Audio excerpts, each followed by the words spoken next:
है मेरे देश के लोगों, आप देख रहे हैं बहुजन पैगाम। मैं आर.एस. गौतम एडवोकेट आज आपके समक्ष एक अहम बिंदु पर बात करना चाहूँगा।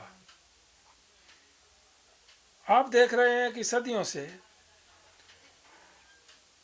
हमारा देश विभिन्न जातियों में, वर्णों में बटा हुआ है। मनुवादी व्यवस्था के तहत इस देश की मानवता को 4 भागों में बांट दिया गया: ब्राह्मण, वैश्य, क्षत्रिय, शूद्र।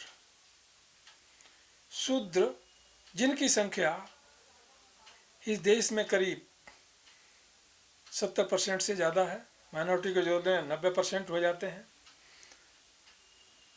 उनको काम दिया गया केवल सेवा करना। 3 वर्ग ऊपर के रहे, ब्राह्मण, क्षत्रिय, वैश्य, उनकी सेवा करना और उनका काम दिया गया इनका शोषण करना। इनको प्रॉपर्टी का कोई अधिकार नहीं देना, एजुकेशन से अलग रखना, किसी तरह की शिक्षा से अलग रखना। इस तरह से ये सदियों से चला आ रहा था सिस्टम। इस सिस्टम को बदलने के लिए, पूरे देश में समता समानता का माहौल क्रिएट करने के लिए, एजुकेशन को डेवलप करने के लिए संसार के शास्त्रा भगवान बुद्ध से लेकर के लेटेस्ट मान्यवर कांसीराम साहब तक हमारे महामानवों ने कुर्बानियाँ दी। जो हमारे समाज के साधु संत महात्मा हुए उन्होंने कुर्बानियाँ दी और कुर्बानी देते देते देते देते वो चले गए। परम पूज्य बाबा साहब डॉक्टर अम्बेडकर ने इस देश का संविधान बनाया जिसमें हर नागरिक को समान अधिकार दिए गए। उसके आधार पर देश चलता है।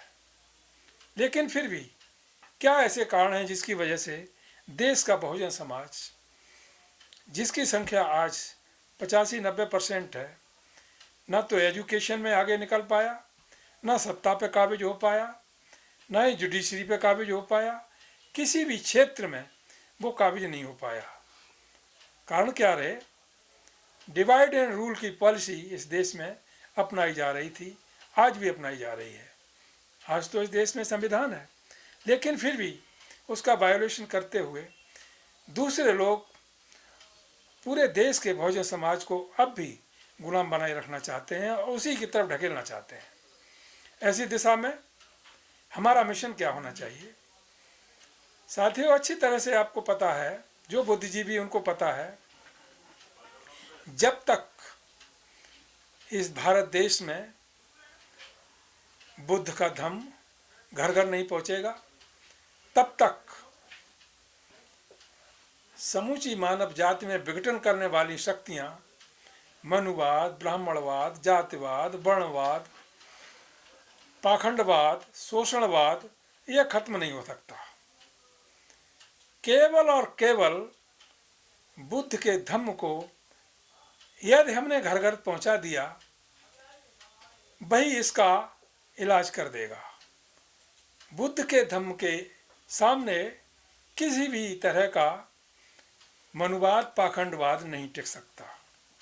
किसी भी किस्म का देवी देवता या भगवान नहीं टिक सकता। किसी भी तरह का शोषण नहीं हो सकता। वहाँ समता, एकता, भाईचारा, विश्व बंधुत्व, सत्य, अहिंसा, प्रेम यानी मानवता का, मानवीय अच्छाइयों का वातावरण मिलेगा उसको। उस वातावरण को, उस माहौल को, उस विचारधारा को मनवादियों ने आगे नहीं बढ़ने दिया। क्यों? कि ये लोग कहीं एक ना हो जाएं। वो विचारधारा 2500 साल पहले से चली आ रही थी। सम्राट अशोक ने भारत में ही नहीं बल्कि विश्व में उस मानव कल्याणकारी मिशन को फैलाने की कोशिश की, फैला भी। आज सारा विश्व बुद्ध को नमन करता है। कारण क्या हुआ? यहाँ पर बहुत समय बाद, बुद्ध के काफ़ी समय बाद, पुष्यमित्र शुंग नाम का व्यक्ति आया। उसने ब्रदर की हत्या की। जो मौर्य वंश का 10वां सम्राट था, उसको बौद्ध सम्राट था, उसको मार के स्वयं काबिज हो गया और हजारों सैकड़ों भिक्षुओं की नरसंहार करा दिया। यानी बुद्ध के धम्म को बुद्ध की विचारधारा को पूरे भारत से हमेशा हमेशा के लिए मिटा देने का उसने काम किया। लेकिन जब बाबा साहब ने देखा, इस देश की व्यवस्था को देखा, इस देश की सामाजिक स्थिति को देखा, उनको मौका मिला, उन्होंने देश का संविधान बनाया और उसमें सभी नागरिक, चाहे वो सवर्ण हो, चाहे ओबीसी के लोग हों, एससी एसटी के लोग हों, माइनॉरिटी के लोग हों, आदिवासी मूल निवासी हो, कोई भी हो, सबको बराबर के अधिकार दिए गए। यानी जो काम भगवान बुद्ध ने एक मिशन के तौर पर बुद्ध धम्म जो उनका है, उस विचारधारा के तहत जो काम अधूरा था, नहीं हो सका था, उसको बाबा साहब ने एक कानून के तहत पिरोने की कोशिश की, जिसकी वजह से यदि कोई उसका वायोलेशन करेगा तो वो दंडित किया जाएगा। सौभाग्य की बात है, बाबा साहब के प्रयास से इस देश के अंदर बुद्ध का पुनरागमन हो गया, बुद्ध ने दोबारा जन्म ले लिया और अब ये बुद्ध का धम्म पूरे देश के अंदर पैर पसारता जा रहा है, घर घर पहुंचता जा रहा है। अभी आपने देखा बिहार का यादव समाज है, जागृत हो चुका है। एससी एसटी समाज तो पहले से ही कोशिश कर रहा था। उन्होंने घोषणा भी की है कि वो हिंदू जैसा भी धर्म है, जैसा हिंदू लोग कहते हैं, वैसे तो वो हिंदू कोई धर्म ही नहीं है। सुप्रीम कोर्ट भी इस चीज़ को मान चुका है, एक परंपरा है जो चली आ रही है। ऐसी घिसी पिटी परंपरा में रहने से कोई फ़ायदा नहीं, जहाँ पर जघन्य अपराध होते हों, ऊंच नीच जातिवाद छुआछूत के आधार पर अपराध होते हों, खान पान के आधार पर अपराध होते हों, ऐसी सड़ी गली व्यवस्था को लात मार देना चाहिए। अभी मैंने देखा, कल ही देखा कि वहाँ के यादव समाज है और जो ओबीसी का समाज है कि सारा ऐसी हिंदूवादी व्यवस्था को त्याग कर बुद्ध की शरण में आ रहा है। इसी तरह से आपने देखा छत्तीसगढ़ में जो वहाँ के माननीय मुख्यमंत्री जी हैं, उनके पिताजी नंद किशोर बघेल साहब ने घोषणा की है कि वो आजीवन संघर्ष करेंगे और इस देश को बुद्ध में बनाएंगे। यही घोषणा राजरत्न अम्बेडकर जो समाज का काम कर रहे हैं, उन्होंने भी की है कि जब तक ये देश बुद्ध में नहीं होगा, बुद्ध का भारत नहीं होगा, तब तक ये मनोवादी बेड़ियों से ऐसा ही झगड़ा रहेगा, वो बेड़ियां नहीं टूट सकती। इसी विचारधारा को लेकर के समाज के बहुत सारे संगठन हैं। बामन मेश्राम जी काम कर रहे हैं, चंद्रशेखर रावण भी काम कर रहे हैं, हम भी काम कर रहे हैं, बहुजन पैगाम भी अच्छा काम कर रहा है, बहुत सारे सोशल मीडिया पर है, नेशनल दस्तखत है, डायरी सुल्तान है, जनमत लोकतंत्र है और बहुत सारे ऐसे यंग लोग जो पत्रकारिता कर रहे हैं, अच्छा काम कर रहे हैं। इसलिए हमारा मिशन यही है कि घर घर जो हमारे महामानवों का मिशन है, उनका उद्देश्य है, उसको पहुंचाया जाए, भगवान बुद्ध के धम्म को घर घर पहुंचाया जाए। और जिस दिन हम इस काम को करने में सफल हो गए, एजुकेशन के तरीके से, सांस्कृतिक कार्यक्रमों के माध्यम से, सामाजिक तरीकों से, तो उस दिन हम यानी इस देश का बहुजन समाज इस देश पर शासन करेगा, वो शासक बनेगा और ये घिसी पिटी परंपरा जो शोषणवादी, पाखंडवादी परंपरा, मनोवादी परंपरा चली आ रही है, इसको हमेशा हमेशा के लिए दफन कर दिया जाएगा। साथियों, हम लोगों का यही उद्देश्य है कि सब लोग जो हमारे महामानवों की विचारधारा है, जो उनका मिशन है, जिसके लिए उन्होंने अपने को डेडिकेट कर दिया, आज जो हम देख रहे हैं कि हम सूट बूट में हैं, अपने चैम्बरों में हैं, घर मकान भी हैं, कुछ लोगों के पास, कुछ लोगों के पास ज़मीनें भी हैं, कुछ सरकारी नौकरियों में भी हैं, वो उन्हीं महामानवों की देन है।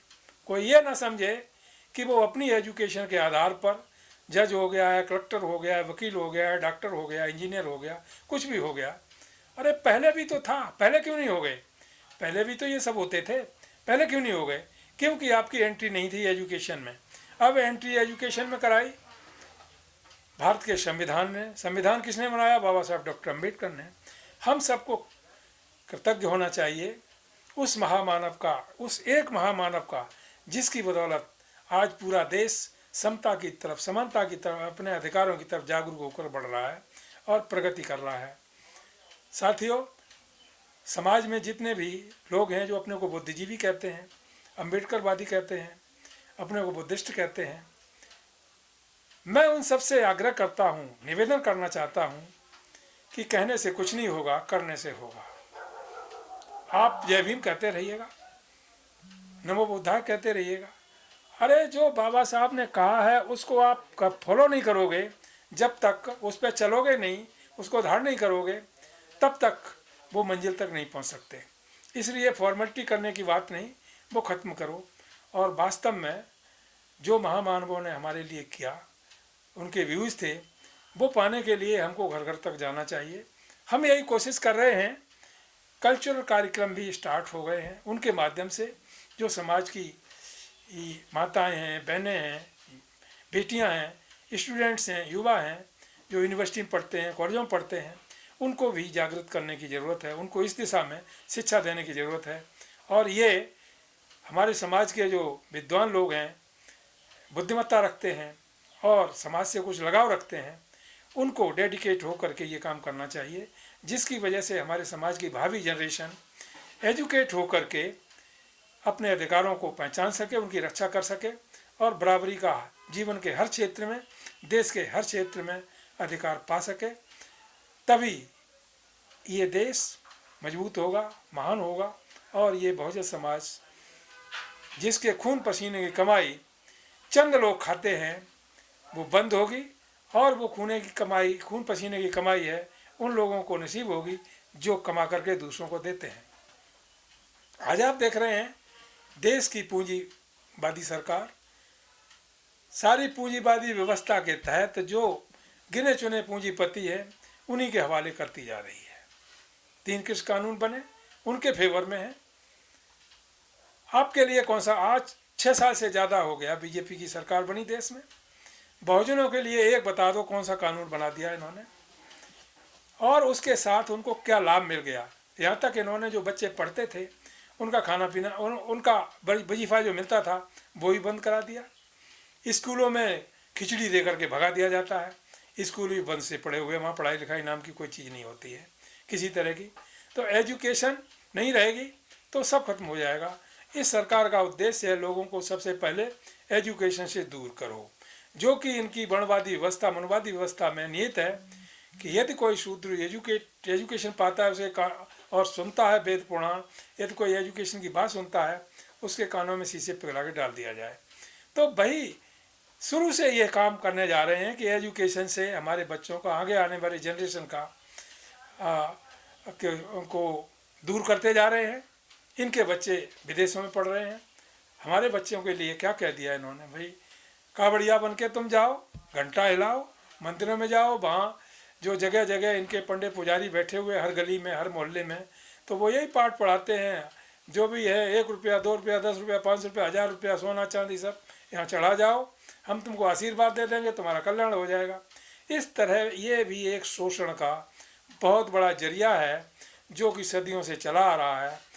इस तरह का शोषण तभी बंद हो सकता है जब हम बुद्ध को पढ़ेंगे, बुद्ध के धम्म को पढ़ेंगे, बाबा साहब अम्बेडकर के संविधान को पढ़ेंगे और उनके बताए हुए मार्ग पर चलेंगे। तभी हम अपनी और अपने समाज के लोगों की रक्षा कर सकते हैं, उनको शोषण से बचा सकते हैं और उनको विकास की तरफ आगे बढ़ाने का काम कर सकते हैं। इन्हीं शब्दों के साथ मैं अपनी बात समाप्त करता हूं और उम्मीद करता हूं कि देश के लोग बुद्ध की तरफ बढ़ेंगे।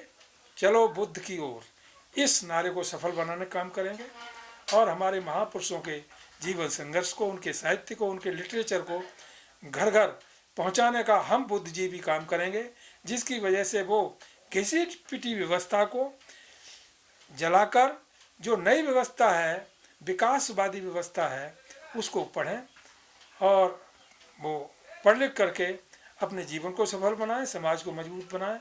इन्हीं बातों के साथ मैं अपनी बात समाप्त करता हूं और उम्मीद करता हूं और आग्रह भी करता हूं कि आप सब लोग जो भी हमारी बात को सुन रहे हैं, बहुजन पैगाम को सुनें, समझें लाइक करें, सब्सक्राइब करें और शेयर करें, जिसकी वजह से ये चैनल पूरे देश में फैले, पूरे देश के लोगों को जागरूक करने का काम तत्परता से करता रहे। और इस संबंध में एक कॉन्टैक्ट नंबर भी हमने दिया है, जो लोग सहयोगी बनना चाहते हैं इस प्रोग्राम में, वो उस कॉन्टैक्ट पर संपर्क करके अपना सहयोग दे सकते हैं। धन्यवाद। जय भीम, जय भारत, नमो बुद्धाय।